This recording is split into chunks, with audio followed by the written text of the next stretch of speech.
myself, Morehouse School of Medicine, and the other three HBCU medical schools, Meharry Medical College, crawled through from our University School of Medicine. Because, you know, they just got their 4-year accreditation. Yeah. And the medical school at Howard University. Historically, and collectively, all of your students have trained from Black physicians in this country. So we know our stuff. We know our stuff. And we're grateful to the Health Committee Chairman Sanders and the Ranking Member Cassidy and all the members of the committee, though, to understand that that's not enough. That we're really going to take care of these students and quality of them. They got to be able to our institutions and importantly to teach our students and our fathers. Please stand, students and residents can be recognized. Please stand, our residents at Morehouse School of Medicine or any other institution.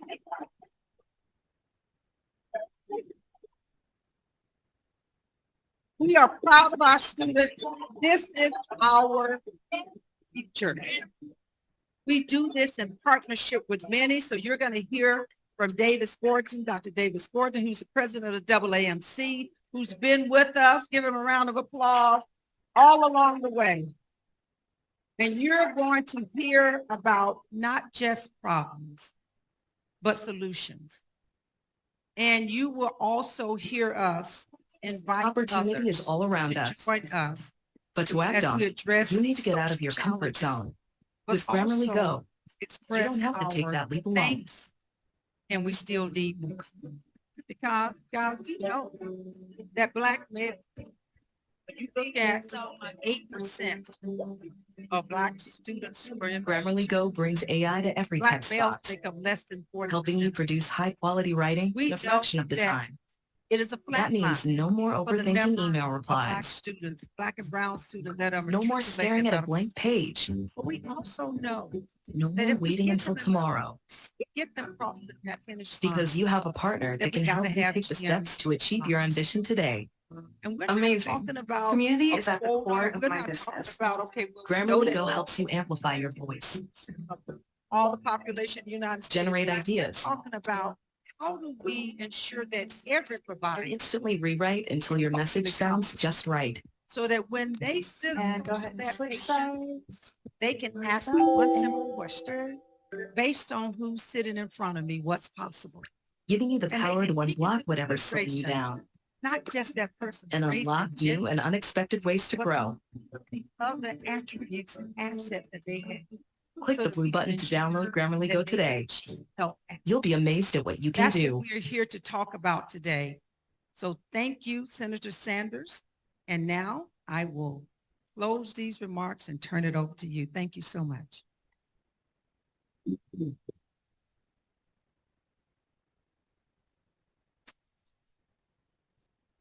Senate Committee on Health, Education, Labor, and Pensions. This is what we do in Washington. I don't know what it means, but a couple of months ago, Dr. Rice was in my office and we chatted about these issues. And I said, let's see if we can do something about it. And this is the very first field hearing that the committee has held. And this is an official hearing. The transcript will be part of the congressional record. And most importantly, I hope that what I and other committee members will learn from this hearing will be translated into law and will have an impact on how we provide healthcare to minority communities all across this country. I don't have to, and I want to give a special thanks to everybody who's here this morning, but especially to the young physicians and those of you who will soon become physicians. You are the heroes and heroines of this moment. You are devoting your lives to taking care of people who are in need in very difficult moment for our country. And I thank you very much for your entering the profession and all of those who are mentoring you as you proceed. I don't have to tell anybody up here. This is not a group of people I have to explain this to. Our current healthcare system is broken, correct? What does that mean? It means that in the richest country in the history of the world, where we should lead the world, people should look to us in terms of what quality, accessible healthcare is. We are behind many, many other countries. In America today, 85 million Americans are uninsured or underinsured. We just went through a pandemic where millions of people lost their jobs. And when they lost their jobs, what else did they lose? They lost their health care in the midst of a pandemic. Meanwhile, we spend unbelievably $13,000 on health care for every man, woman, and child. $13,000. Family of four, $52,000. Who can afford that? It is unsustainable. It is twice as much per capita as do the people of any other country spend. Okay. We pay the highest prices in the world for prescription drugs. And what physicians here know, and younger physicians will learn, you're going to write out a script and your patient will not be able to afford it. How insane is that? But what happens to the person who can't afford the medicine? They get sicker, they end up in the emergency room at a very expensive cost. 500,000 Americans go bankrupt in this country because of medically related issues. You end up in a hospital, you're $50,000 in debt, you make it $30,000 a year, how are you going to pay that? You can't. Then your credit is destroyed. Your family's life is destroyed. We don't talk about it very much. 60,000 Americans die every single year because they don't get to a doctor on time. I have talked to doctors all across this country. Tell me people walk into their offices very, very sick. Why didn't you come in when you first felt your symptoms? What's the answer? Well, I couldn't afford my copayment. I was uninsured. I didn't want charity. Some of those people don't make it. So you are entering a system which is broken. And I know that you will work as hard as you can every day to treat your patients. But I hope we will work together to transform this system. Healthcare is a human right, not a privilege.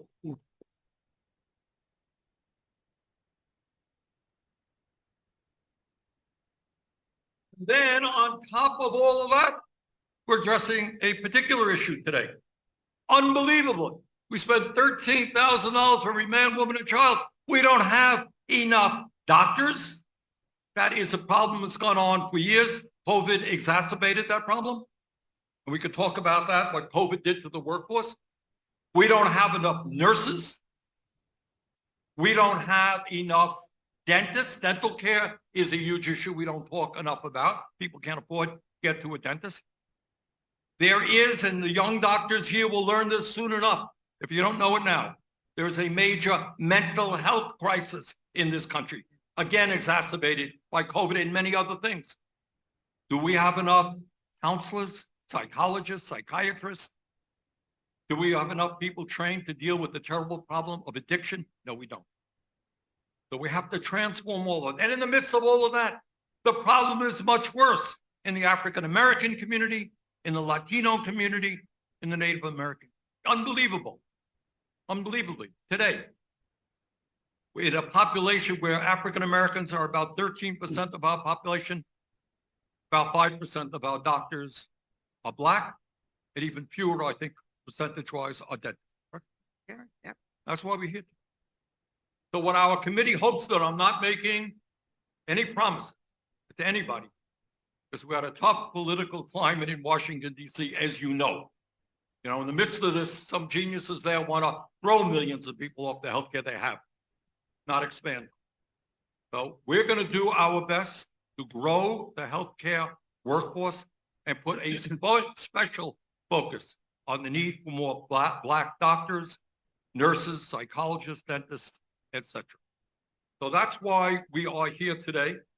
And I am just really very thankful to Dr. Rice and to everybody here. You know, I don't have to tell anybody here how an extraordinary job the HBCUs are doing, colleges, the medical schools. And it is a story worth telling a million times. So thank you for what you do. We look forward to working with you in the years to come, in the months to come, and the weeks to come.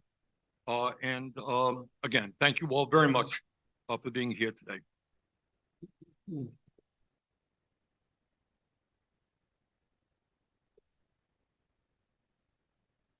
Okay, I think I turn the mic over to Dr. Rice. Dr. Rice, thank you very much. Thank you so much, Senator Sanders. Chairman Sanders, we are extremely proud of our accomplishments and track record. Morehouse School of Medicine and the other HBCU medical schools have consistently been ranked at the top or near the top of all medical schools and social missions.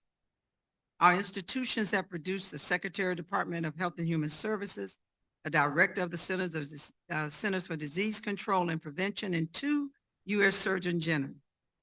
And just as importantly, though, numerous physicians and other healthcare professionals who disproportionately and proudly serve people of color in medically underserved communities.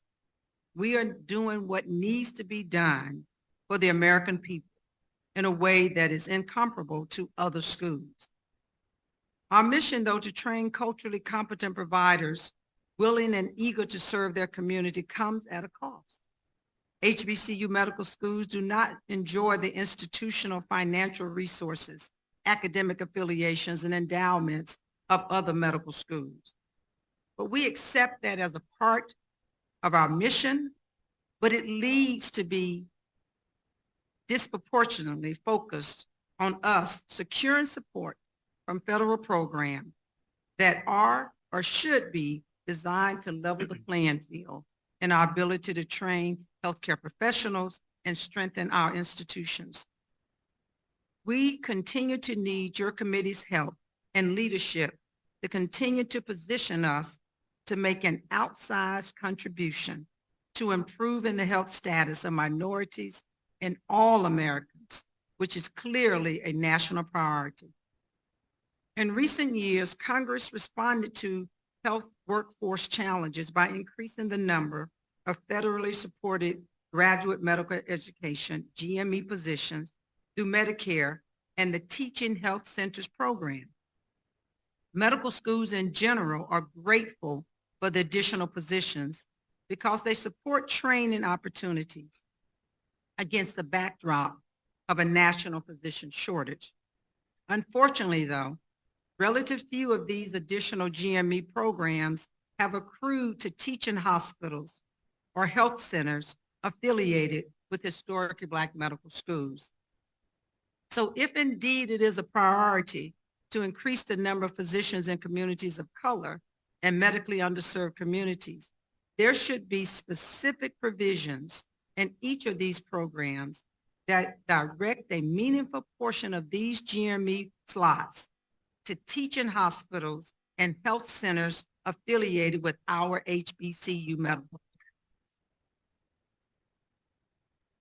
We are asking for priority consideration of such hospitals and health centers will align with the goals of the GME programs and ensure health workforce shortages are being appropriately addressed in medically underserved communities throughout the U.S. Representatives Terry Sewell of Alabama and Brian Fitzpatrick of Pennsylvania have introduced the Resident Physician Shortage Reduction Act of 2023, HR 2389, which would dedicate additional GME positions to teaching hospitals affiliated with HBCU medical schools. And we believe this bill is a good model for the Senate's effort on Medicare and teaching health center GME legislation. However, Mr. Chairman, we have not just been sitting idly, waiting for others to work on our behalf. We have been creating partnerships like the More in Common Alliance, focused on addressing the diversity and the healthcare provider shortage. So I would like to take a few moments of my time left to describe the Morehouse School of Medicine's partnership with Common Spirit Health. This 10-year partnership is the first nationwide initiative between two of the country's leading health organizations to address the underlying causes of health inequity, including underrepresentation of Black clinicians. This partnership lays the foundations for patients to have more access to Black clinicians and for Black medical students and graduates to gain community-based experience.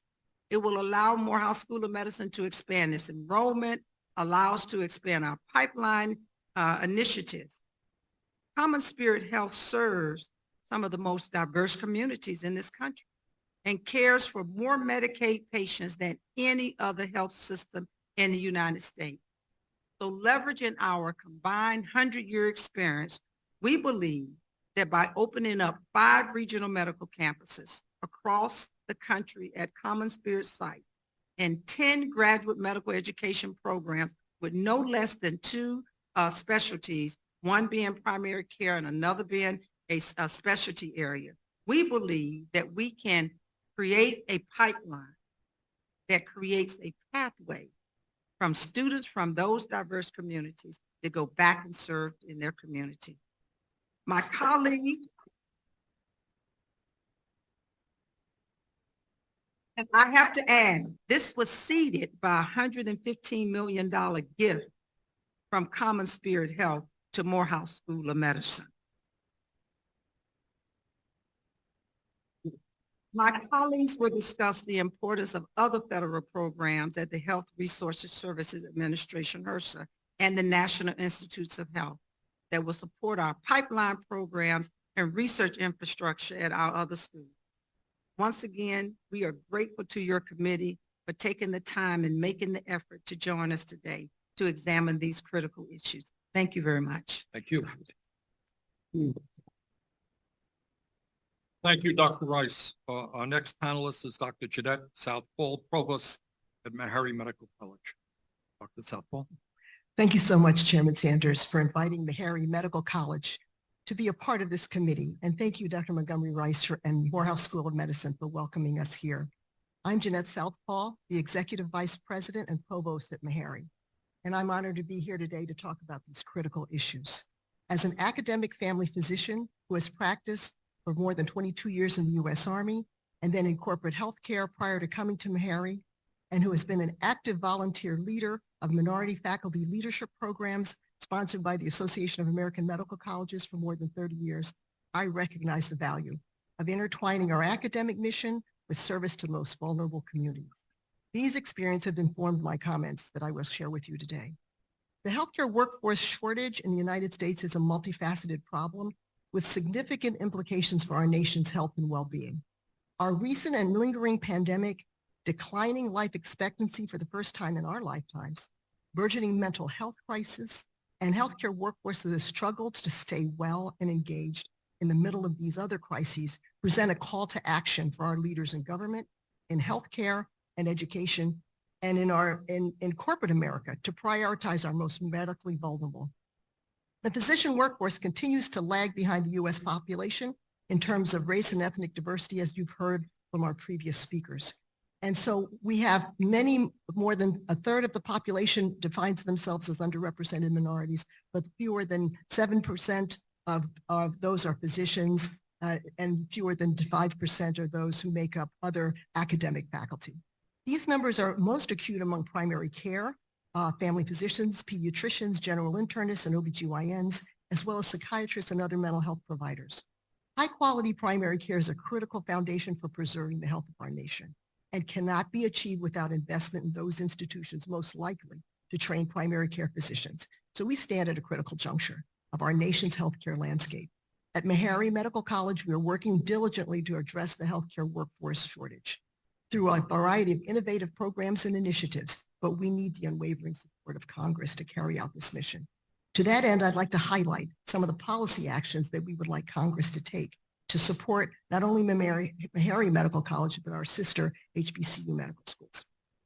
As part of our comprehensive approach to addressing this workforce shortage and to improve health outcomes in our most medically underserved communities, let's consider enhancing the infrastructure of our institutions.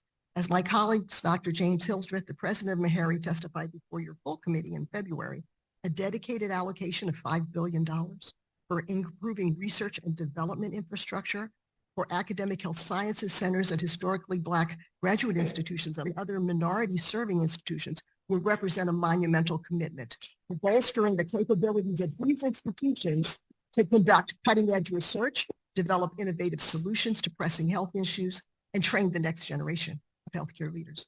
We recommend increasing that funding with a focus on supporting minority serving institutions and their faculty for translational research, which is essential for bridging the gap between scientific discoveries and their practical applications in healthcare settings. This investment will enable us to advance our understanding of the causes and consequences of these healthcare disparities, and then to develop targeted interventions.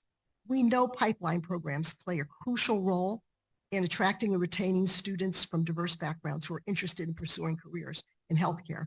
And increasing funding and support for pipeline programs such as summer education, enrichment programs, mentorship initiatives, and scholarship opportunities will expose these young people to healthcare careers at an early age. Programs such as Meharry's Goals program, Go Out and Love Science, events in collaboration with the Ascension Foundation and the Medical School Early Acceptance Program, a collaboration between Middle Tennessee State University's College of Basic and Applied Sciences and Meharry Medical College, are examples of innovative initiatives aimed at increasing the number of primary care physicians serving medically underserved populations in rural Tennessee. Federally qualified health centers, something that is very close to my heart because I helped to form the first one in a major teaching institution in Western Pennsylvania, they play a vital role in providing access to quality interdisciplinary healthcare for underserved populations. We recommend updating federal regulations to allow academic institutions, such as HBCU medical schools, to sponsor FQHCs, which can create vulnerable interprofessional health workforce training opportunities for students and trainees in physical, oral, and behavioral health in the same space, so that it's one-stop shopping for the most vulnerable populations and then improve the care of our communities.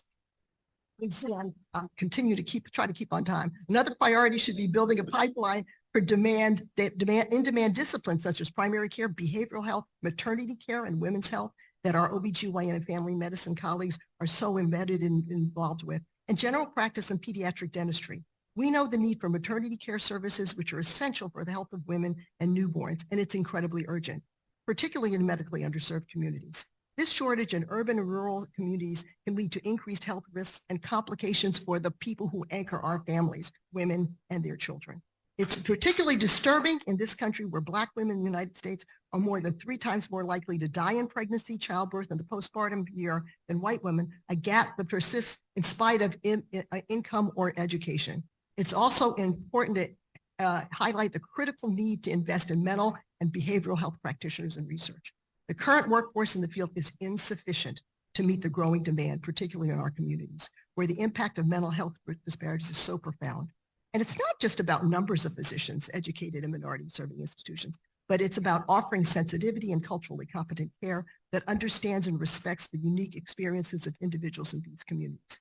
GME programs, such as residencies and fellowships, are crucial for preparing our health professionals to serve in urban and rural communities. This is why Meharry Medical College applauds the bipartisan Resident Physicians Shortage Reduction Act of 2023, as you've heard, HR 2389, introduced in the House of Representatives by Representative Terry Sewell, which adds 14,000 new GME positions and amends and expands the policy to give special consideration to hospitals that train as a large share of graduates from historically Black medical colleges, minority serving institutions. In addition, the Veterans Affairs Graduate Medical Education Program offers an unparalleled training ground for physicians, behavioral health professionals, and other associated health graduates, providing them with the opportunity to serve our nation's veterans, which I am one, and of which I have 2 sons who are serving, while gaining valuable experience in a wide array of specialties. Finally, we must address rural health disparities in our nation, a critical aspect of overall public health that unfortunately is often overlooked. So I will conclude some of my comments to be respectful of time, but say that we are facing significant challenges in training and retaining a diverse health workforce, and we are looking for support for those of us institutions who have demonstrated our ability to serve and to train not only today, but the next generation of professionals. The journey's long, the work is significant, but we can ensure a future where quality healthcare is accessible and equitable for all, regardless of race, ethnicity, or geographical location. Thank you for your time, Senator Sanders.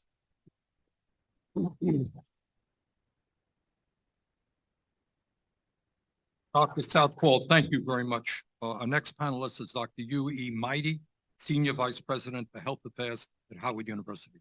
Dr. Mighty. Good morning, and thank you, Chairman Sanders, and thank you to all my colleagues for what is going to prove to be an eloquent discussion on improving the diversity of the nation's healthcare workforce. Our HBCU medical schools are the backbone of training Black doctors in this country, where Black doctors make up only 5 to 7% of all American physicians. The value of our HBCU medical schools work is more important now than ever before. Howard University has a 156-year history of training minority physicians in this country. More than 50% of these graduates return to work in underserved communities nationwide. Howard also has the distinction of having a College of Dentistry, a School of Pharmacy, a School of Nursing and Allied Health, and a School of Social Work. Together, these schools provide a diverse solution to many of the healthcare challenges faced in the nation. As the problem of Black physician shortages rise within the general context of physician workforce shortage, many communities of need will continue to be underserved in the future. Our medical school and our HBCU colleagues have witnessed a surge in the number of applicants to medical school with a limited capacity to accept more. Barriers to growing programs often reside in the high cost of medical school education. These issues faced after medical school graduation are just as significant because there are fewer funded residency program positions than there are graduates.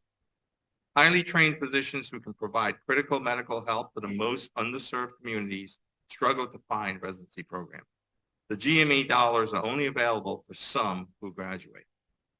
Clinical research is yet another area where HBCUs have been underfunded and therefore restricted in their ability to expand the movement of solutions to communities of color, where trusted voices would lead to better participation in clinical trials.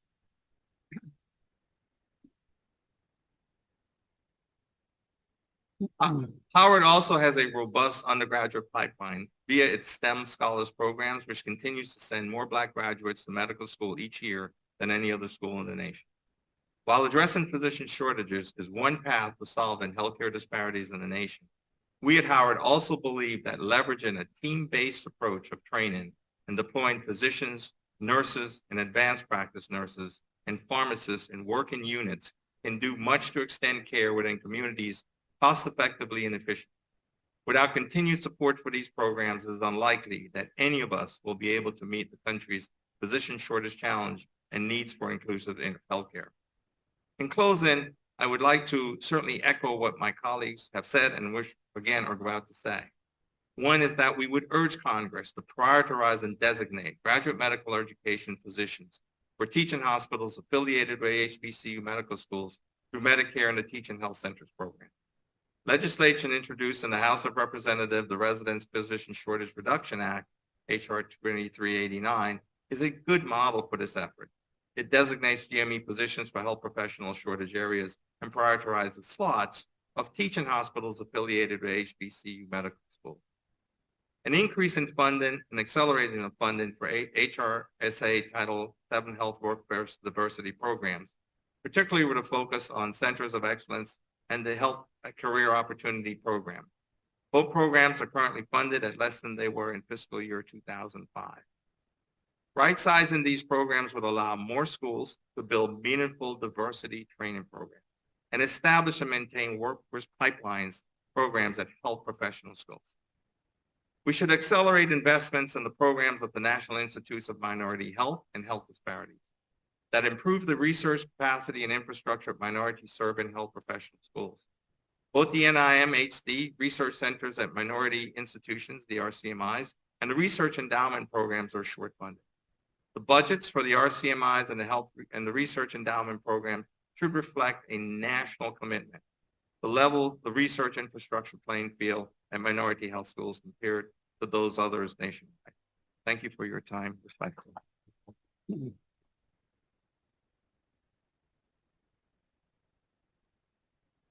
Thank you, Dr. Mighty. Dr. David Carlisle is President and CEO at Charles R. Drew University. Dr. Carlisle, thanks so much for being with us. Thank you, Chairman Sanders, and thank you for convening this important forum. And thank you to President Montgomery Rice for hosting us here this morning. I bring you greetings from these faculty, the trustees, the students, and the alumni of Charles R. Drew University. We're the only historically Black institution of higher education west of Texas in the great western part of the United States. You know, the main job of a medical school is to train physicians to treat patients in various healthcare settings. As my colleagues have stated, our 4 schools have and continue to serve a unique role in training Blacks and other minorities for careers as physicians, and we do it better than any other set of institutions. A key element in building a diverse and capable healthcare workforce and to study health conditions that disproportionately impact our communities is through the research enterprise that is associated with our medical schools. Collectively, our HBCU medical schools advocated for the establishment of the National Institute on Minority Health and Health Disparities, NIMHD, at the National Institutes of Health to heighten the importance of research and innovation on minority health and health status disparities. Initially, NIMHD was established as a center in the year 2000, and then elevated to an institute in 2010, thanks to the work of Senator Sanders' Health Committee.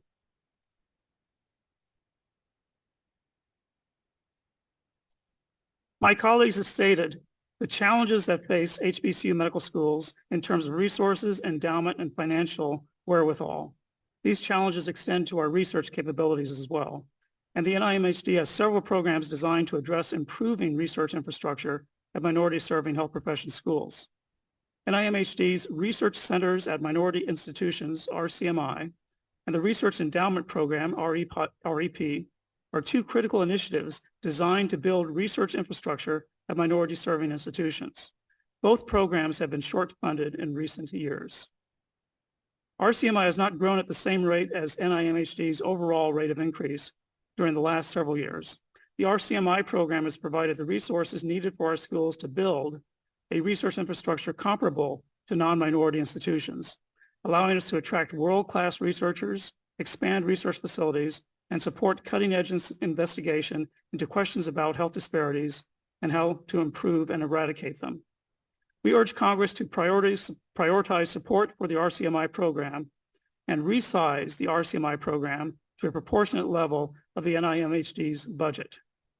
In the last Congress, the bipartisan John Lewis NIMHD Research Endowment Revitalization Act was passed into law. Thanks to our local Congresswoman, Nanette Barragan, and to the HEOP committee, the ranking member, Senator Cassidy of Louisiana, for their sponsorship of this legislation. The Research Endowment Program helps our institutions build a research endowment that is comparable to the average endowment of all medical schools. The new Research Endowment Program is supported by only $12 million annually, when historically it had been supported at upwards to $50 million per year. More funding for this program is needed to accelerate the pace of strengthening our institutions. Thank you again, Chairman Sanders, for your leadership and interest in our views.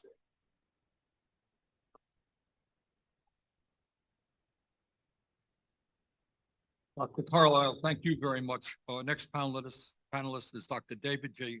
Scorton, President and CEO of the Association of American Medical College. Dr. Scorton. Thank you, Chairman Sanders, for this and for all you do. Thank you, Dr. Montgomery Rice, for this and for all you do, and to all my colleagues leading these incredibly important institutions that we're proud to have as members of the AAMC. And thank you for the learners who are giving us our future. I'm going to try very hard, Chairman Sanders, not to repeat things that you have already heard about, but just to endorse them.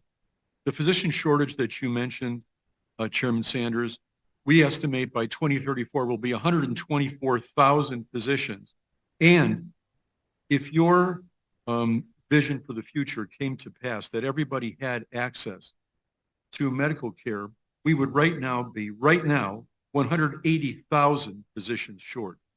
So this is a real crisis. It's not getting any better. Since the Flexner report, the HBCUs have been fighting back valiantly to return from a very low point to distinguish things that they are doing now. And I'm very proud of these 4 schools. I learned so much from their leaders all the time. I mean that quite sincerely. We're also looking forward at the AAMC to Xavier University of Louisiana and Oxnard Health, opening a College of Medicine, and also want to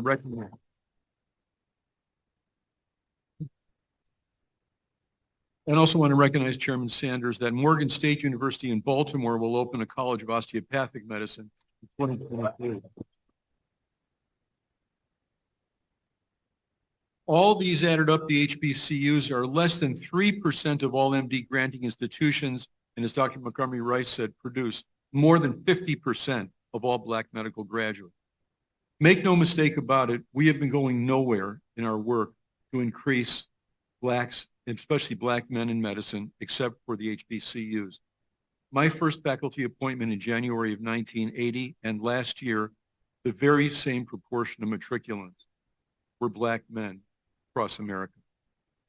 That's a record that I'm not proud of. Through our Action Collaborative for Black Men in Medicine, Chairman, which is a joint effort between the AAMC and the National Medical Association, and through an additional facet of our strategic plan, we're starting to see some improvement in these areas, and a lot of it is due to the leaders you see for you today. I want to switch gears and mention that in the coming weeks, the United States Supreme Court is going to decide on two cases about the use of race as one factor among many in higher education admissions, including but not limited to medical schools. An adverse ruling by the Supreme Court would be very detrimental to addressing physician diversity. In the states in the United States where the use of race-conscious admissions has been banned, there's been a 37% reduction in diversity of the classes going forward.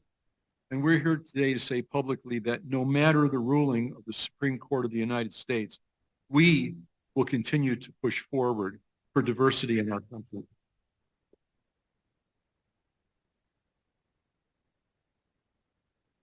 In addition to our endorsement of the Bipartisan Resident Physician Shortage Reduction Act, which is H.R. 2389 and S. 1302, I want to talk a little bit more about the HRSA programs that have been brought up by our learned colleagues. As was mentioned, those funds have not gone up, they've gone down actually over the last couple of decades. And we support doubling funding for a broad range of HRSA, Title VII and Title VIII workforce. We're urging Congress, Chairman, to provide at least $1.51 billion combined across Title VII and Title VIII programs. We also encourage publicly today increasing federal investment in minority serving institutions, including HBCUs, including predominantly Black institutions, including Hispanic serving institutions, and very importantly, tribal colleges and universities. Of all the many underrepresented in our country in medicine, the Native Americans and Alaska Natives were the only group, Chairman, in the last 2 years where the applicants went up and the matriculants went down. So we need to work on that issue as well. We also support the Expanding Medical Education Act, which would authorize HRSA grants to establish or expand medical schools, including regional branch campuses, and would prioritize HBCUs, MSIs, or those institutions that propose to establish or expand schools in medically underserved communities. Also, the Pathway to Practice proposal and National Medical Corps Act scholarship programs introduced in the 117th Congress, HR 9105, would help address the high financial debt for students underrepresented in medicine. This is a daunting thing to look at, especially from early in the education cycle. I want to talk very briefly, Chairman, about learner and physician burnout. We know that burnout and stress on our learners and physicians is real.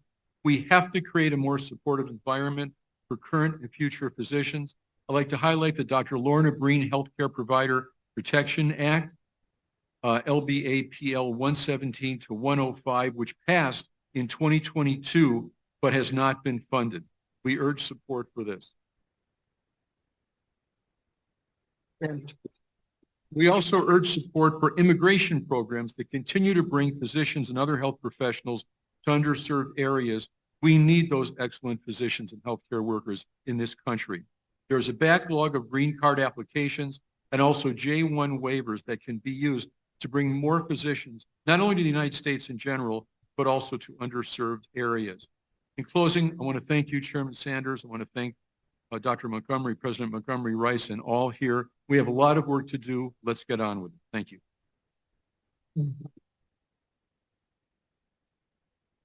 Thank you, Dr. Scorton. The next panelist is Dr. Samuel Cook, internal medicine resident physician here at Morehouse. Hey.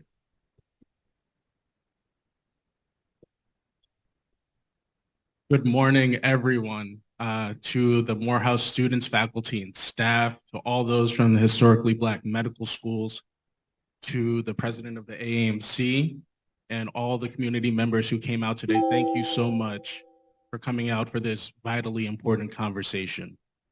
I'm Dr. Samuel Cook, a PGY2 internal medicine resident here at the Morehouse School of Medicine. And I was asked to share some of my stories so y'all can get a better idea of what it's like to come up as a resident through the current system.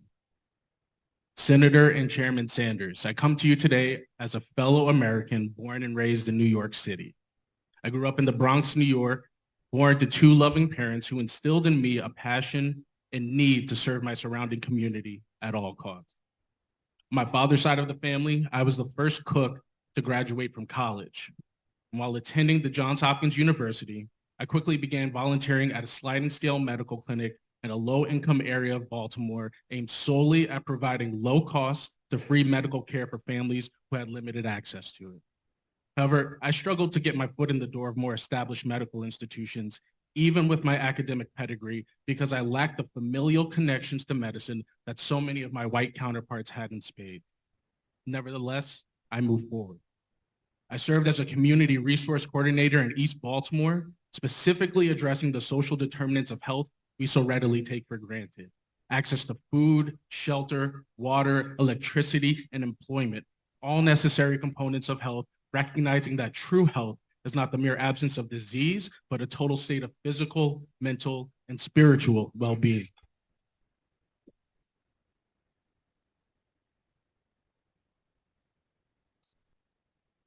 After being told by my undergraduate advisor that my 3.42 GPA at one of the top 10 universities in the nation was not strong enough to support a medical school application, I listened and took a delayed route to my medical education, eventually matriculating to the Drexel University College of Medicine in Philadelphia, Pennsylvania, where I won academic awards and published my medical research.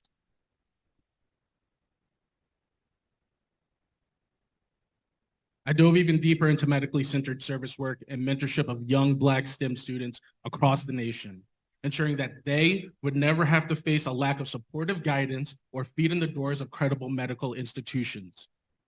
We are here today for such a great purpose. We ultimately want more Black Americans in white coats. So how do we do this? I believe the right approach is, what barriers to entry do we have to dismantle?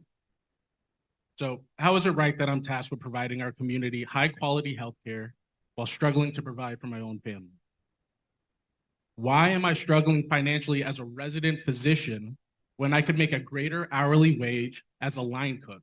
And I know because I have.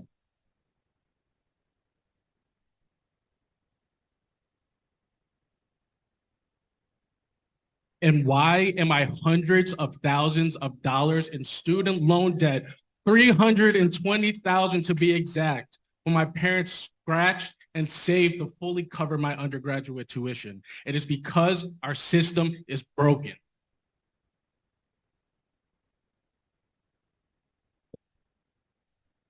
And we, as resident physicians, are not fairly compensated for our time spent saving lives while sacrificing our own well-being. For far too long, we have fallen through the cracks of a healthcare system that blatantly and openly abuses our binding investments into this field, and it is high time that our plight is heard, appreciated, and acted upon.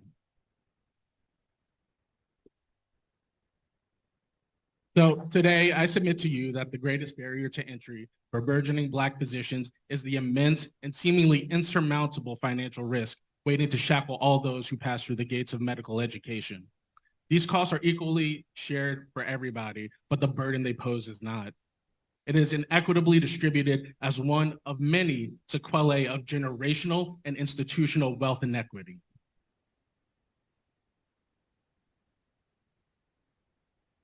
So when the COVID pandemic hit, we physicians of color were asked to run headfirst into a largely unknown crisis, putting our lives, our livelihoods, and the health of our families in the path of imminent danger.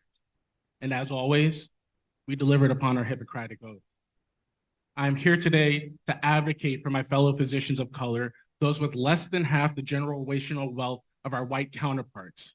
We, the resident physicians of color who have no financial safety nets, should a career in medicine not pan out for any reason.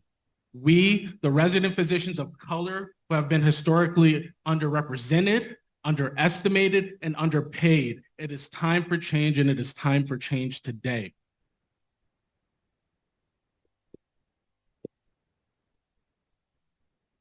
It is time, Chairman Sanders, for us to get our due so the aspiring physicians in our country may see that they will be fairly treated and protected should they ever choose a career in medicine. It should not be such a financially perilous journey to want to save the lives of others. It should be a decision that is celebrated with words, with actions, and with support from the community level all the way up to our US government. We are not asking for a silver spoon, and we are certainly not seeking handouts. We are simply asking for medical school loan cancellation, free medical tuition for the next generation, and the fair compensation that we are due. Thank you very much.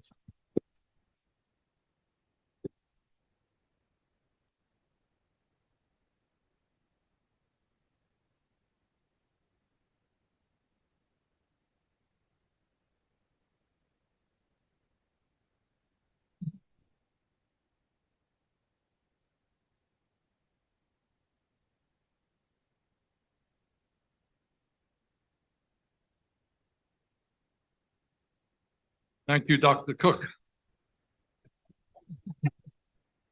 Next panelist is, now you put a big burden on this young lady coming up next. Be nice to her too, all right? Sonia Randolph is a medical student year 3 here at Morehouse School of Medicine. Sonia?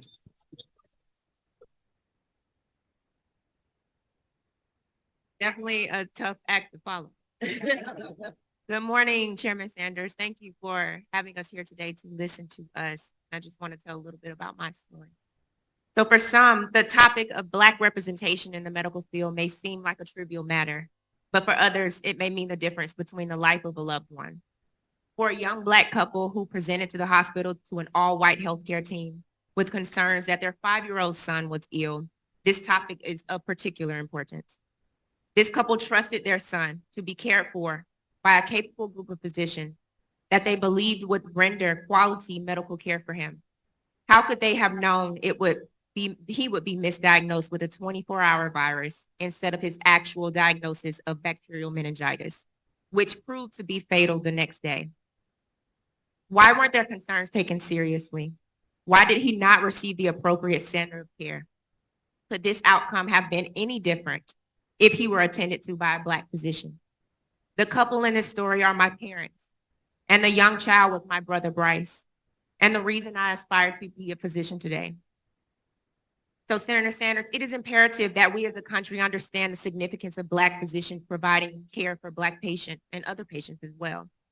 Studies show that when Black patients are treated by Black doctors, they are more satisfied with their health care, more likely to have received the preventive care they needed in the past year, and more likely to agree to recommended preventive care. Though the AAMC reports an increase in Black or African-American medical matriculants in 2022-2023, we have even greater work to do. With key factors such as student loan forgiveness, increased exposure and visibility, and mentorship for students aspiring to be in healthcare, we can increase the number of Black Americans in the medical field and subsequently improve health outcomes for Black Americans. According to an article written in the New England Journal of Medicine, children from underrepresented or disadvantaged backgrounds who aspire to be physicians are more likely than their peers to drop their aspirations before the 12th grade, in part due to lack of exposure and cultural, structural, and racial biases in society. Efforts to inspire students from underrepresented backgrounds to pursue a career in medicine should begin at the grade school level. Through pipeline programs, college readiness initiatives, and mentoring opportunities that provide guidance and proctored hands-on activities for students we can inspire these future leaders to attain their aspirations despite any obstacles encountered along the way. With persistent exposure to careers in healthcare, we will see a significant increase in the number of Black Americans in the medical field. The cost of American medical education has increased substantially over the past decade. Attending medical school without a scholarship can result in hundreds of thousands of dollars of debt. Despite this, students continue to aspire to have a career in medicine. These aspirations are thwarted when students are not able to afford housing, food, and other necessities while in school. The burden of accumulating debt while attending school works to deter potential students from this rewarding career. Learners need student loan debt forgiveness, increased funding for scholarships, and more financial support for our HBCU medical schools to be able to afford to continue their education. We can achieve this goal with a substantial increase in Black American representation in the medical field. But it will take more individuals like you, Senator Sanders, and the HELP Committee to achieve. Thank you.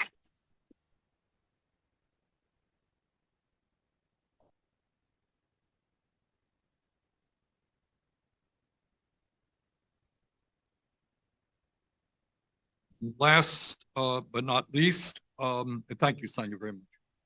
Dr. Jamil Joyner, who's a medical student here at Morehouse. Good morning, everyone. Thank you, Senator Sanders. Thank you, all of my co-panelists. All of your words were beautiful, and you've given me a great task to close us out tonight. I don't know if I'll be as eloquent, but I'll try to be as pointed and as directed to what I believe are the solutions for how we increase diversity and ultimately health outcomes for our Black, Latino, and underrepresented communities. Myself, I am a third generation HBCU graduate, soon to be double HBCU graduate in a week or so.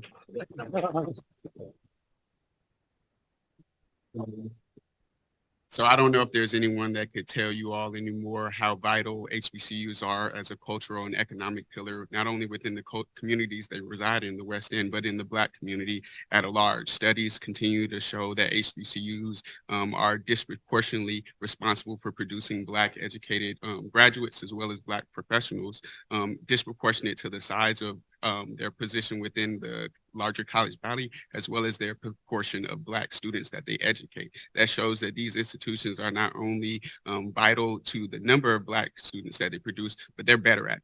We're better at it. And we're better at it for obvious reasons. While answering the question of how to improve Black health outcomes is multifaceted, we know that one answer is increasing the number of Black providers. And we know that the place that produces the most Black providers are HBCUs. Not only do Black providers, Black patients do better with Black providers, we know that Black providers are more likely to go into primary care specialties as well as practice in underserved areas of need. I believe that Black schools, HBCUs, are the key to increasing the number of Black providers, as has been mentioned, due to their unique capability, commitment, to educating these providers, as well as the relative feasibility of increasing their capacity to do so. In 2018, 2019, the AAMC published that roughly about 1,250 Black or African-American identifying students graduated from the U.S. medical schools. Out of roughly 150 of those U.S. medical schools, 3 and now 4 and 5 and hopefully more as we go are HBCUs. So we're talking about 2% of the total schools. But that year, they produced roughly 250 to 300 of those Black educated students out of that 125. We're talking about 2% of the schools producing roughly 20% of the efficiency, not just historically 50% total, but to this day, these institutions right here, as was mentioned, without them, there would be no progress. There would be no maintaining of our current status quo, which is the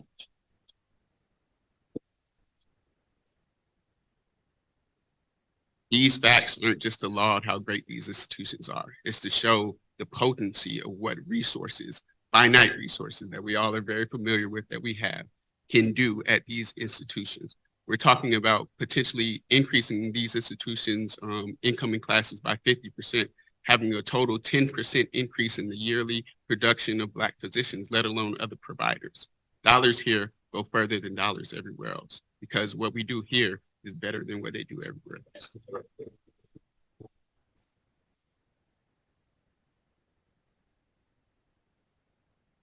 Every year, thousands of capable applicants to medical school are denied, hundreds of which are Black. While a universal increase in the number of medical school matriculants is needed, we know that increases at HBCUs would, one, translate most directly to an increase in Black physicians and Black providers, as well as, again, two, require a relatively small amount of capital and infrastructure support.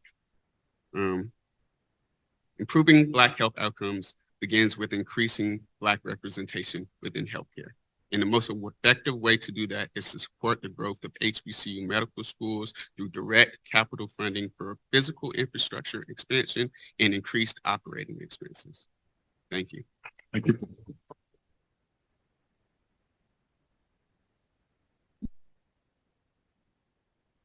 Thank you, Janelle.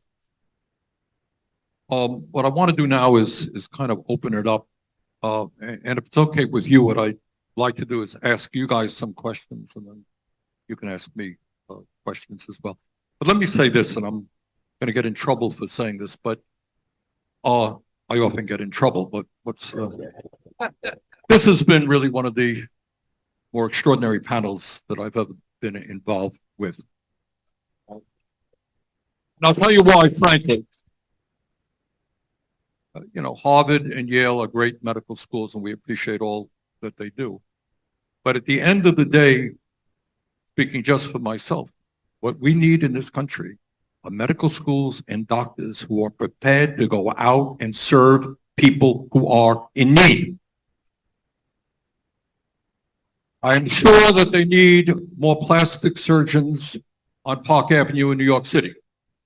But I can think of many other parts of this country where there are zero doctors, where people are dying. Women are traveling 100 miles to see a doctor when she's giving birth. And we need doctors who are prepared, and medical schools who are prepared to train those who are going out serving the underserved. Now, this panel has raised just a whole lot of questions. And just one point I want to touch on. Why we must significantly increase the number of doctors. We didn't talk about nurses, dentists, got to do all that. Mental health counselors, got to do that. All right. With a special focus on Black and Latino, Native American medical health personnel. We have got to answer questions like, I think you raised, Dr. Cook, the issue of the determinants that result in life expectancy, lower life expectancy. So it's not just healthcare. So if you're going to be treating somebody who does not eat or have a decent diet, somebody who's working 60 or 70 hours a week for minimum wage, you know what? The likelihood is that that person is going to have a significant lower life expectancy than somebody who has money. And here is a statistic, this goes beyond race. This is a statistic that is absolutely shocking. While life expectancy, correct me, is declining in America, the difference between the people on top and working class Americans is 10 years. Poverty in itself is a death sentence.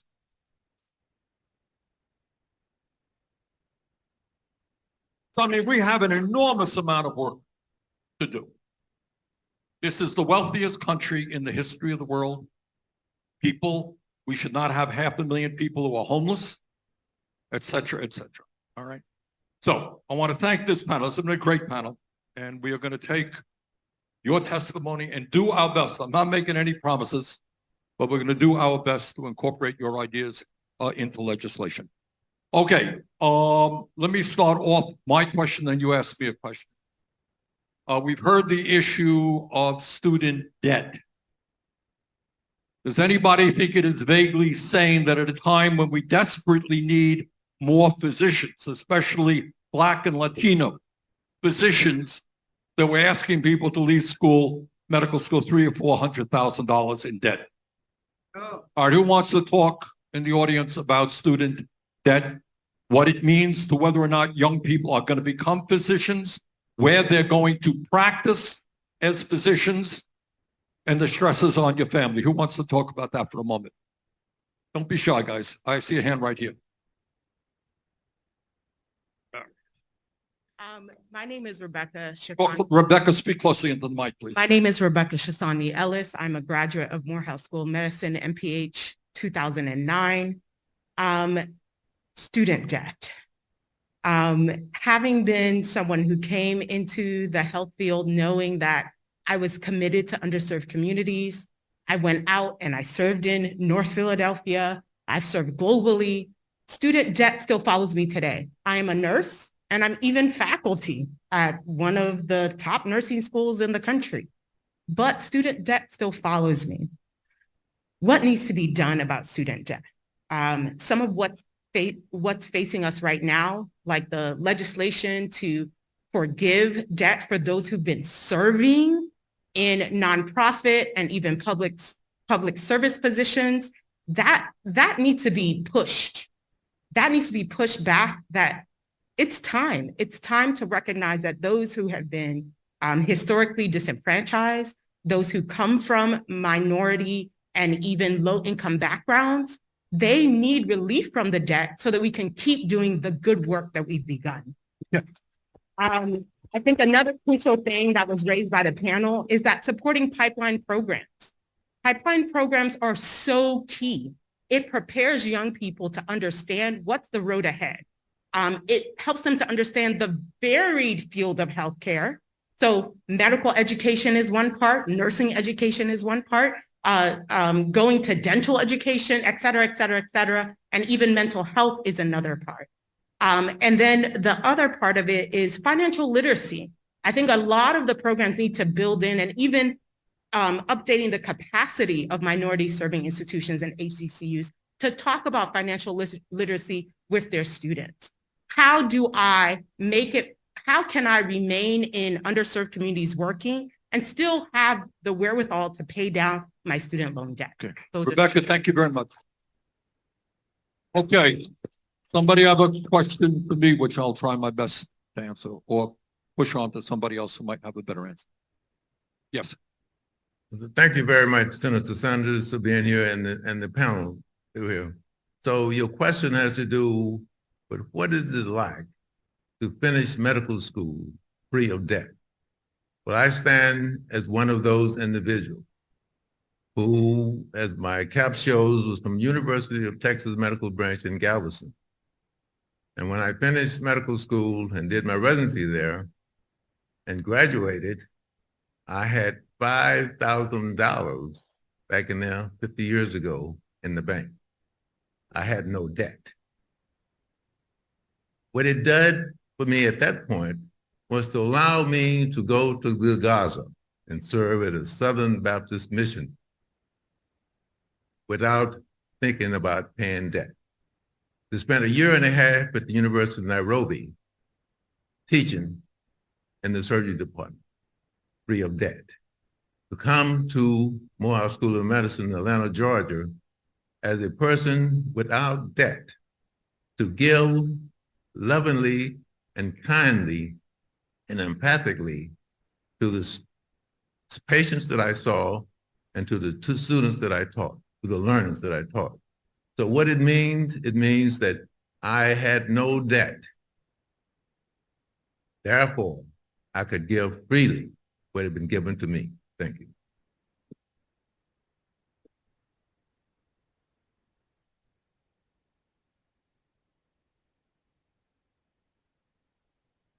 All right. Another question. Somebody raised the issue of salaries for residents. I spoke to residents at the University of Vermont Medical School. They were telling me they were working 70, 80 hours a week. I hadn't realized how residents were really almost maintaining the local hospital. Didn't know that. Yeah. So when you get elected to the Senate, you actually begin learning things. And they were making, as I recall, something like $62,000 a year. So if you work, is that roughly what you got? Spot on. Pardon me? Yeah. Okay. All right. So what does it mean? And if you have a family, you're working very long hours and you're making $62,000, what impact does that have on your life and your ability to go forward? Want to address that one? Yep.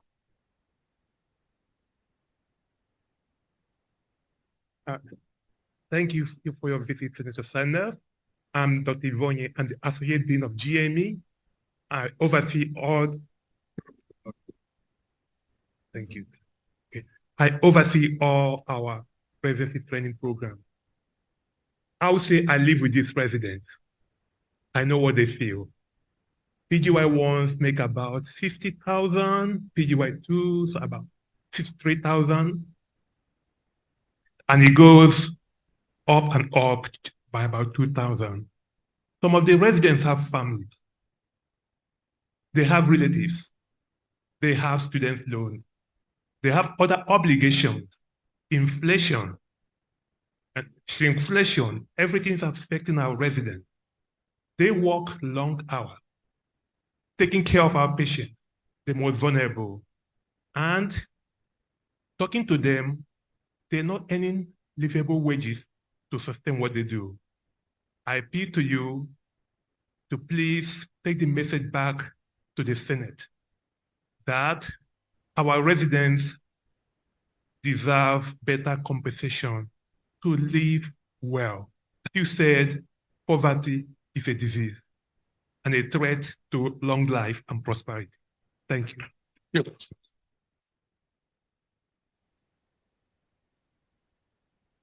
Okay, anybody want to ask myself or anybody up here on the panel a question?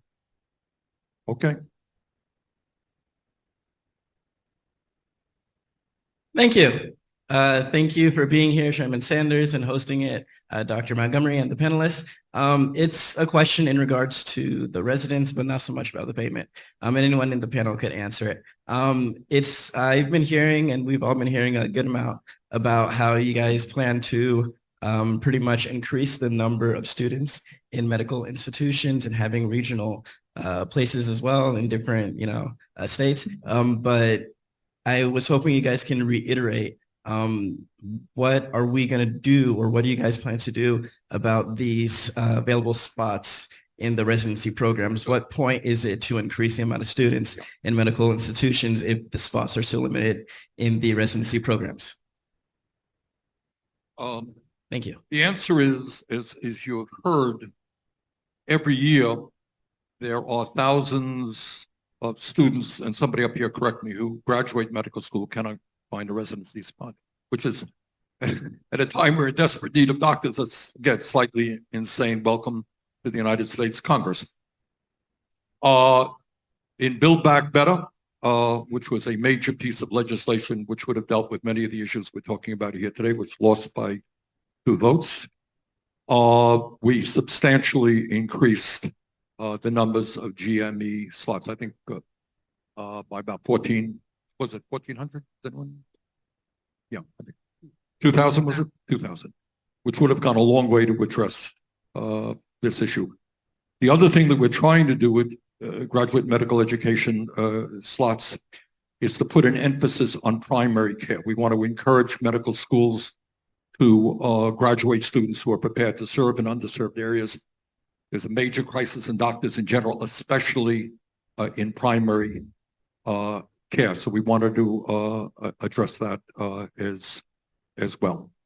And I hope that within the midst of the GME issue, we can deal with the issue of salaries for residents as well. The other thing we're doing, there's a program called the Teaching Health Center program, which will allow, right now, residents are usually attached to large medical facilities, hospitals. What we want to do is give residents the opportunity to get their education in federally qualified health centers as well. And that's a community health centers and primary care. So that's a program that is expanding. We want to substantially expand it. One program we did not talk about, in the American Rescue Plan, we tripled funding for the National Health Service Corps. Is that something you guys are familiar with? All right. And that is a model that says if you are prepared to serve, I think it's 5 years or so in an underserved area, we will forgive your student debt. So we want to substantially increase funding for that again. But the bottom line here is, I think everybody has said, at a time when we desperately need physicians, we especially need African-American and Latino physicians. We need to have physicians serve in underserved areas. The idea that people are graduating medical school, hundreds of thousands of dollars in debt, which prevents them from doing the work. You heard the previous gentleman talking about his ability to go to places he wanted to go. He couldn't do that if he was $500,000 in debt. So there's a lot of work to be done, and that's some of the issues that we'll be addressing. Okay, other questions, comments? Yes. I'm sorry. Yes. Hey, how's it going, Senator Sanders? Good. Yeah. My name is Ty Chambers. I'm an artist and an entrepreneur. I'm currently in the MPH program here at Morehouse School of Medicine. And I just wanted to ask you a question about universal healthcare. And so, Gavin Newsom over in California, he's been doing some great work. Hold the mic a little bit closer to you. Gavin Newsom, he's in California. He's been doing some great work as far as getting healthcare for Americans in that state and also undocumented immigrants. I just wanted to know, as a sitting U.S. Senator, how soon do you see something like that in the single player healthcare system coming into fruition federally? Oh boy. On Wednesday, this coming Wednesday in DC, I will be meeting with, I think, several hundred doctors and nurses to announce that we will be introducing a legislation for a Medicare for all single payer program.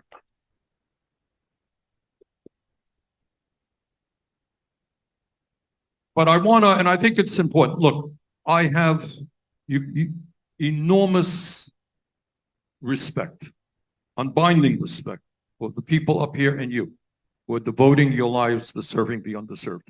And that's what you're going to have to do. But I'm even asking more of you than that. You can knock your brains out 24 hours a day doing fantastic work, saving lives. And yet if you have a system that is totally broken, the situation overall is not going to improve. We got to change the system. So what are the basic tenets? And this, what I'm telling you now, and what you all know, is not a radical idea. All right? We spend twice as much per person on healthcare as any other country. With the amount of money we spend, every American, child, elderly person should have quality healthcare. That's what we should do. You asked me that question. All right? It's a very political question, and that's all right. We're allowed to be involved in politics here too. I do that occasionally. All right. What does it mean? The system today, the healthcare system today, is working really good. For the insurance companies and for the drug companies, they're making tens of millions of dollars a year. It ain't working so well for working people, for low-income people, for people of color, for young doctors. So what we need to do, and I'm not going to give you a 3-hour speech on this, I could, because I believe in this passionately. What we need to do is very simply create a healthcare system designed to provide quality, affordable healthcare to all as a human right, not a system designed to make huge amounts of money for insurance companies and drug companies. It's not a radical idea, all right? You all understand. I want you to understand. If you practice in Canada, all right, you know how much people have to take out of their wallet to walk into your practice? Zero. They go to a hospital, they got a serious illness, they're in a hospital for a month, they walk out, no bill at all. All right?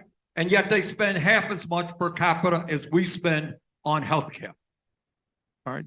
So as we go forward and as you do the enormously important work you do, taking care of your patients, we also need to understand that we have to change the system. But the opposition there is enormous. The people who are making the money want to maintain the status quo. It's working for them. And as I can, as a politician, talk about this 24 hours a day, you as physicians will have more impact on this debate than I will have. You will say that you want to treat all the patients who walk into your door, not just those who have the money, right? You don't want to see people walking in the door who should have walked in the door 6 months before because they didn't have insurance. So we need your help on that. Yes, ma'am. Good morning. My name is Dr. Shik Day. I'm an internal medicine physician. I'm one of the faculty members for the GME program. But my question is to Dr. Scorton and also the leaders of the HBCUs here on the panel. I think one of the things that we need to address in terms of making physicians more culturally competent is getting rid of the racist medical education that exists. So what is being done about changing the curriculum? Because I feel like even as someone who is Black, what I learned in medical school was inherently racist, if we're going to be honest. And even growing up as a Black person, I can't change that. But what I was taught sort of changed my thinking sometimes. And so I will tell you, there's been times when I've had bias that I really couldn't believe because I'm like, well, it's in conflict with who I really am. But that's the education that I was given.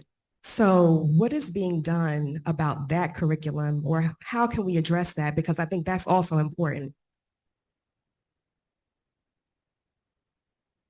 Thank you very much for raising this. And before I answer real quick, I just want to say, Senator, everything can't be on you. We have to work with you in the private sector to make this work.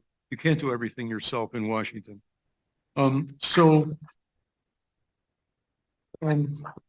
This is unbelievably important, and this is what we're trying to do about it. Obviously, we're not getting the job done yet.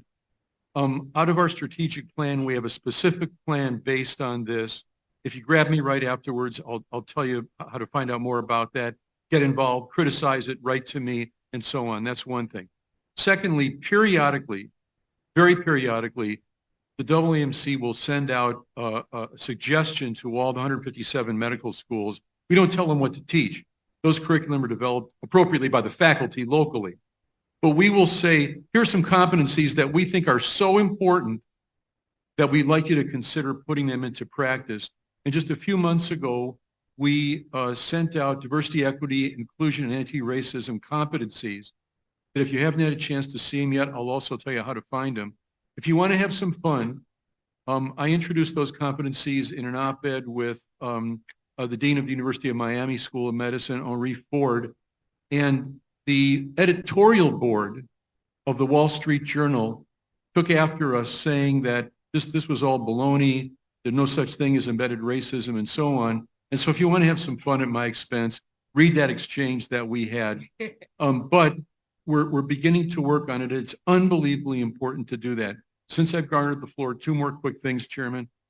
One is about the resident situation. Are the residents employees? Are the residents trainees? And the answer is yes. And so we always have a resident on the board of the AAMC. At our last board meeting, we had a long 74-slide presentation by the residents, 3 of them from the Organization of Resident Reps, that gave us basically what Dr. Cook gave us, but wasn't limited by that little clock going off in red. And we're just starting to tackle and figure out what that is. And the last thing about the debt is, I was a college president twice, and somehow every curriculum, whether it's English literature or physics, takes 4 years. That can't just be a coincidence. This is just sort of the way things have always been. And there are experiments going on, Chairman, with different lengths of medical training. Tuesday of next week, I'll be on Long Island giving a commencement to the second graduating class of a 3-year medical school where everybody does primary care. And I'm not saying everybody can do that, but that kind of experimentation, we can't leave the whole thing on the back of the U.S. Congress. Thank you for the question. I want to comment also on this. And so Dr. Scorton said something very important early in his talk. Regardless of what happens with SCOTUS, we're going to continue to work to diversify the healthcare workforce. Regardless of what the Wall Street Journal and others say, we're going to ensure that we have a curriculum that helps us to move through our conscious and unconscious biases, which really do begin early on. And so many times we're having to unravel once we get into medical school. But we are trying to make sure that we expose our learners to all of the opportunities to ask that question based on who's sitting in front of me, what's possible. And it does mean that you have to deal with diversity, equity, inclusion, and racism, because that is what this country has been founded on. And so we have to begin to unravel and unmantle this. And then I will just ask you all to believe that there's hope You all remember the NCAA, what is it, the basketball, all of the sports. Right. And you know, these college athletes have made a lot of money for what? For colleges and universities. And they finally are starting to recognize, right, that was inequitable. And so we are recognizing that we are paying our residents for a service that doesn't align with their efforts. And I know that Congress is going to work with us to be creative in how we can increase the wages. And that's what we need to do, because you should make a living wage that is reflective of you being able to live and care for your family and not incur all of the debt. We also have to recognize we have to create more programs to forgive debt or for debt to be relieved based on the service that you have performed. Okay, 2 points. Number one, my staff mentioned to me that we would have increased GME slots by 14,000 over 7 years. That was the number that I wanted. Number two, I've got a plane to catch, maybe 2 more questions, and I apologize for that. But we're not going to be able to take all the questions. So just the first 2 people. Yes, ma'am. Good morning, Senator Sanders and panel.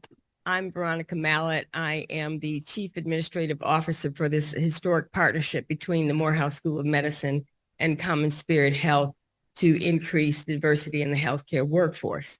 And my question is a follow-up to our previous questioners and the panel about what we can do as citizens in light of the pending SCOTUS decision and in this current political climate where there is a denial and an attack on fact.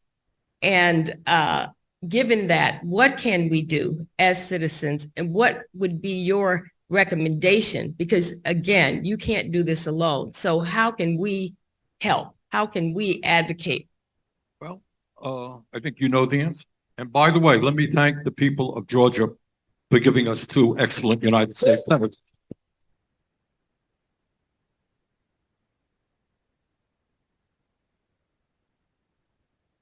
I would not be here as chairman of the committee if the people of Georgia had not done what they did.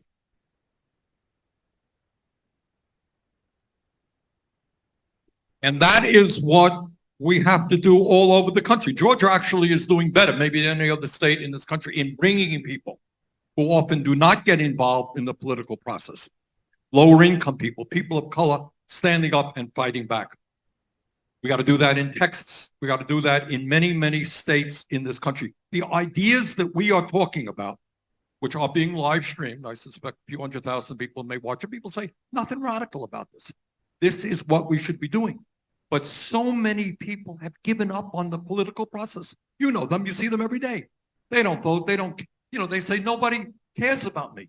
Why would I want to vote? And we've got to bring those people into the process.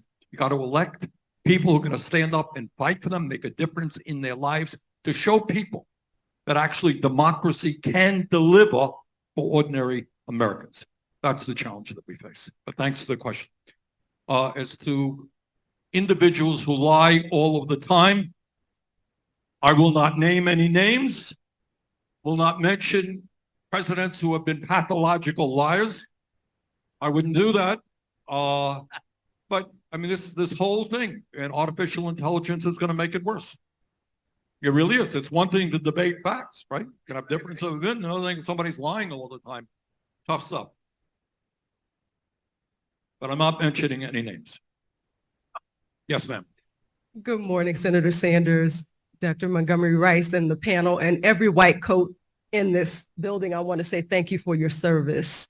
I am the product of the Morehouse pipeline into the Health Informatics Master's Program. So I want to say thank you for that opportunity. My question is for the panel. In light of what Senator Sanders just said with AI and the increase of technology in the medical profession, how do health programs that train health informatics, master's degree students, and health administrators and policy thought leaders figure into the funding that you all have mentioned here? I think my colleague who spoke to research infrastructure, I mean, I want to give you the opportunity to speak to that. I think that is where the key is. So it's not just about getting you in the door. It is what is going to be the experience when you get there. I would love to comment that informatics, as we know, anchors everything we do in healthcare because it's the beginning of how we gather data. And data provide us the facts that allow us to appropriately look forward towards how we can make a difference. At Meharry Medical College, we have a new school, the School of Applied Computational Sciences. And that's a school that is now prioritizing how we manage data and integrating with their Enterprise Data Analytics Center, how we then gather the data, especially for populations that are most underserved. So I think that inextricably linking those two things together is important. I was fortunate to have just recently co-chair the National Academy of Medicine VA Whole Health Committee.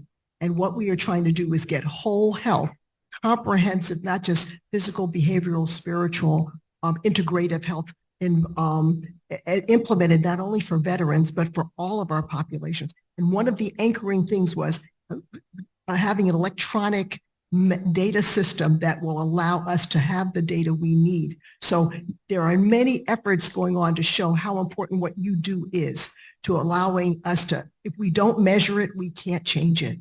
If we don't measure it, we don't know what's going on. So all of those are so important for our vulnerable populations. All right. Let me just thank Dr. Montgomery Rice for hosting this event.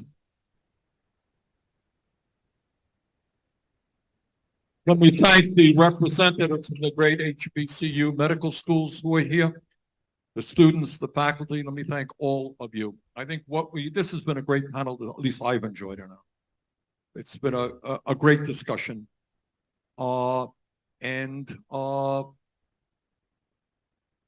The American people want us to succeed on this, all right?